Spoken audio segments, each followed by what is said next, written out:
अस्सलाम वालेकुम जेमिनाइज, मैं हारिस अज़मी प्रोफेशनल एस्ट्रोलॉजर आपकी खिदमत में हाजिर हूँ इस हफ्ते की एस्ट्रोलॉजिकल रिसर्चेस लेकर। 7 दिन हैं, 3 बड़ी खबरें हैं, मसरूफियत वाला हफ्ता है। नॉट ओनली दिस वीक, अगला वीक भी आपका काफ़ी मसरूफ गुजरने वाला है जेमिनाइज। तफसील बयान करता हूँ। ये वीक 6 जून से शुरू होकर 12 जून तक जाएगा।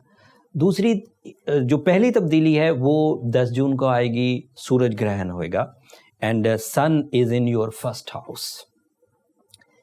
सूरज का ग्रहण होना कई वजूहात पैदा करेगा आपके लिए ग्रे एरियाज में जाने का, शकूक, कम हिम्मती, लेथार्जिकनेस, इरादों की कमज़ोरी एंड दोहरी सोच।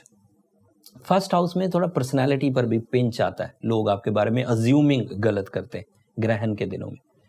सूरज का ग्रहण अगर अकेला होता तो ये इतना बड़ा इवेंट नहीं था, क्योंकि ये पाकिस्तान में नहीं है। बट अदरवाइज तो सूरज ग्रहण एक इवेंट होता ही है, जिसकी वजह से कुछ दिनों के लिए आपको डिसीजंस में ट्रबल्स होने लगती हैं, बहादुरी थोड़ी कम हो जाती है, करज में थोड़ी कमी आती है, बट थोड़ी कमी आती है। जो हमेशा से शेर दिल होते हैं वो ऐसा नहीं है कि एक दफ़ा एक सूरज को ग्रहण लगा तो वो बिल्कुल बेकार हो जाए, बट फिर भी जो रूटीन चल रही होती है, जो रूटीन फ्यूलिंग्स आ रही होती हैं, वो थोड़ी डिस्पर्स होती हैं एंड देन फिर वो अगेन 8-10 दिनों में सेटल हो जाती।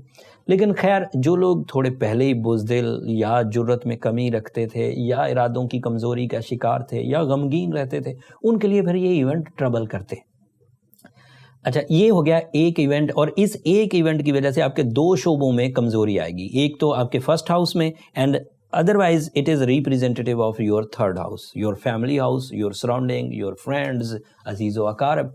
तो उनके दरमियान कोई क्लैश पैदा होना, या आपका उनसे कोई डिमांड करना और वो उस पर पूरा ना उतर सकें, या उनका आपसे कोई डिमांड करना और आप उनकी तवक्कुआत पर पूरा ना उतर सकें, this is a possibility. But ये सिर्फ 8-10 दिन रहेगा।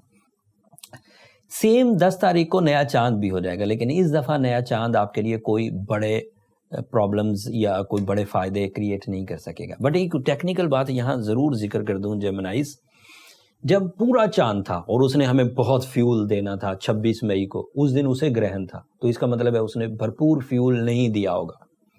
अब नया चांद था, जिस दिन नया चांद होना था उस दिन उसने हमें कुछ फ्यूल एंड कोई न्यू ट्रेंड्स, कुछ न्यू इमोशंस, कोई न्यू फोर्स ऑफ लाइफ देना थी। उस दिन सूरज को ग्रहण होगा, तो फिर हमें जो चांद से अफादियत मिलनी थी वो पिछले 15 दिन से हमें नहीं मिल रही।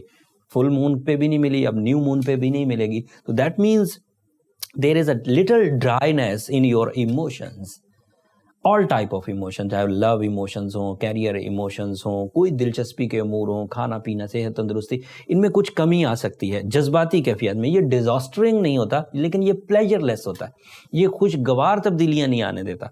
इसलिए अगर कोई बहुत ड्राई हो रहा है बंदा या बंदी, और वो चीज़ों को अच्छे अंदाज से डील नहीं कर पा रहा, उसे लगता है दुनिया बेकार है, रिश्ते बेकार हैं, कैरियर बेकार है, तो that means it is a impact, it is a negative impact of lunar eclipse started from 26 of मई, एंड ये जो अभी 10 जून को एक नया चांद होगा। तो इस असना में जो ट्रबल्स आई उसकी वजह से ये ड्राइनेस आ रही है, फिर थोड़े अरसे बाद कवर हो जाएगी। या फिर अदरवाइज आप अपने इमोशंस को वार्म करने के लिए, अपने आप को मजबूत करने के लिए, जो भी आपके पास सोल्यूशंस हों, स्पिरिचुअलिटी की तरफ जाना है, प्रे करना है, मेडिटेशंस करनी है, या आर्टिफिशियल फ्यूल्स की तरफ जाना है, तो जाया जाए, ताकि आप अपने ड्राई इमोशंस की वजह से अपने आप को डिस्टर्ब ना कर लें, अपने रिलेशंस को डिस्टर्ब ना कर लें।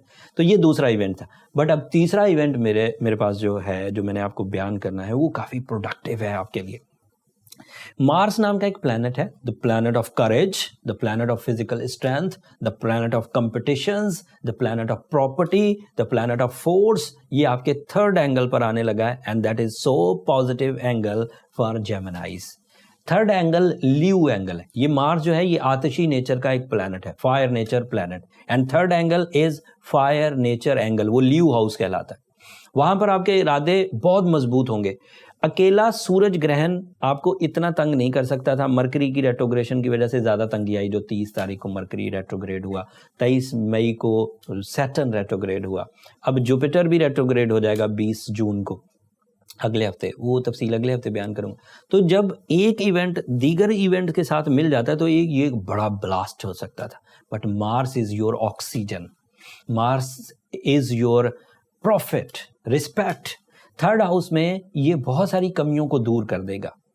बिजनेसमैन जेमिनाइज अपनी प्रिपरेशन प्रॉपरली करके कामयाबी हासिल कर सकेंगे। स्टॉक एक्सचेंज में बूम आ सकता है, प्रॉपर्टी सेक्टर में तेज़ी से कामयाबियां मिल सकती हैं। इन्वेस्टमेंट करना या और जो पुरानी इन्वेस्टमेंट है उनमें से प्रॉफिट्स निकालना आपके पास 2 महीने हैं, started from 11 June so on.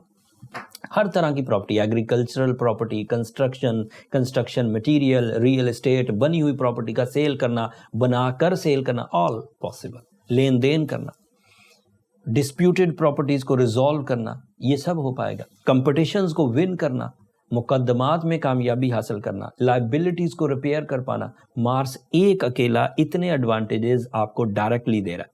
अब इसके 2 साइड एडवांटेजेस भी हैं, वो सुनिए, दैट इज मोर इंटरेस्टिंग जेमिनाइज। एक तो 6th हाउस एडवांटेज है। 6th हाउस एडवांटेज का मतलब है आप ज़्यादा स्टेमिनाइज्ड होंगे, ऑर्गन परफॉर्मेंसेस बेहतरीन काम करेंगी। अगर 12 घंटे काम करते थे, 16 घंटे काम करके भी नहीं थकेंगे, ना मेंटली ना फिजिकली। एक एडवांटेज, ये बड़ा एडवांटेज है। जान है तो जहान है, सेहत 1000 नेमत है। तो ये आपको मार्स की 11 जून की नई पेशरफ्त नए एंगल पर जाने से मुयस्सर आएगी, एकदम से मुयस्सर आएगी, क्योंकि मार्स शॉर्ट टर्म प्लैनेट्स में से एक ऐसा प्लैनेट है जो तेजी से रिस्पॉन्ड करता है। फिर इसका दूसरा फायदा, it is representative of your 11th angle, that means sudden gains, that means less efforts with high rewards, थोड़ी सी मेहनत और बड़े बड़े फायदे। मल्टीटास्किंग, कंबाइन एफर्ट्स, बहुत सारे लोग मिलकर किसी एक काम को करना चाहें तो कर पाएंगे। सोशल मीडिया एक्टिविटीज के लिए मार्स की 11th एंगल की 11th एडवांटेजेस है, तो 3rd एंगल में 11th हाउस के एडवांटेजेस सोशल मीडिया हैंडलर्स, जो न्यू इनिशिएटिव्स लेना चाहते हैं सोशल मीडिया पर उनके लिए, जो क्रिएटिव काम करना चाहते हैं उनके लिए, जो किसी कंपटीशन में हिस्सा लेना चाहते हैं उनके लिए, फोर्सेस के लोगों के लिए, खेल वाले लोगों के लिए, खिलाड़ियों के लिए, इन सब के लिए अच्छा। Stock exchange, iron field, property field, textile, these are all very good after 11 June. But कुछ कॉम्प्लिकेशंस को रिपेयर करके, सूरज की जो ग्रहण है उसको रिपेयर करके, मरकरी की रेट्रोग्रेशन को रिपेयर करके, सेटर्न, एंड उनकी रिपेयरिंग के लिए मैंने पिछले हफ्ते रेमेडीज बता दी थी। If you go with a ruby stone, with a emerald stone और with a blue sapphire stone, at least 8 से 10 कैरेट, साथ में सूरह बकरा की आखिरी 2 आयतें या सूरह शम्स डेली बेसिस पर अगर आप पढ़े हैं तो इससे हमारी बहुत हद तक रिपेयरिंग होगी, और वो रेट्रोग्रेशंस जो हमारे लिए टाइम बिहेवियर्स को बैड पैच या डाउन ट्रेंड पर लेकर जा रही है, उसे हम सेटल डाउन कर सकेंगे। और ऐसे जेमिनाई जो बड़े ही सेंसिटिव है, जो बड़े ही मर्ज में मुब्तला है, जो गुस्से के मरीज हैं, गम के मरीज हैं, नफ्सियाती दबाव में हैं, उन्हें कुछ अपने लिए स्पेशल करना चाहिए, क्योंकि यही टाइम है जब आपको अपने आप को संभालना है। आगे तो फिर अक्टूबर के महीने में 2-4 महीनों में आगे अरूज शुरू हो ही जाएगा, उसमें तो संभालना कोई मुश्किल नहीं होता। जब बहारें आती हैं तो ठंडी हवाएं खुद ही चल पड़ती हैं, उसमें फिर आपका क्या कमाल है। कमाल तो ये था कि जब बैड पैच आए, जब खिज़ां का दौर आए, जब रेट्रोग्रेशंस का दौर आए, जब सेंसिटिविटीज़ का दौर आए, तो आप उस वक्त प्रूव करेंगे you are strong personality. But उस वक्त आप एक कोने में लग कर ज़िंदगी गुजार रहे हैं, आटे की बोरी की तरह एक जगह पड़े, खा लिया, सो लिया, उठ लिए, खा लिया, पी लिया, सो लिया। तो that is not a good sign. That means आप ज़िंदगी की दौड़ में, कामयाबियों में, इज्जत में, रुतबे में पीछे रह जाएंगे।